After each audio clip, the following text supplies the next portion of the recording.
Kung isa ka sa mga taong gusto matuto kung paano nga ba mag-i-improve ang iyong sales, o kaya naman gusto mo lang matutunan kung bakit or paano nagiging effective ang isang campaign, tapusin mo tong video na to. Naisip mo na ba kung bakit mo binibili ang isang bagay?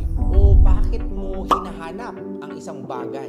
Malamang ito ay gusto mo, ito ay kailangan mo, or meron kang particular reason kung bakit mo siya bibilin. Yung nabanggit ko kanina, ikaw bilang isang buyer, ngayon naman, palitan natin, ikaw naman bilang isang seller. Ikaw naman ngayon ang makikinig sa mga customers or bibili sa'yo. Kagaya mo, ang mga buyers ay naghahanap din ng mga details at information ng mga bagay na ino-offer mo. Kaya napaka-importante na dapat alam mo kung ano yung product na binibenta mo at para kanino yung product na binibenta mo. Scan your market and your competitors and leverage on your discoveries. Ilan lamang to sa mga pwede mong gawin to listen to your market and customers. Kung gusto mo pa makapanood ng mga iba't ibang contents like this, meron kaming mga upcoming webinars and seminars na pwede kang mag-join na punong-puno ng mga ganitong klaseng insights. Pwede nyo rin kaming i-follow sa aming mga social media pages para sa mga contents tulad nito.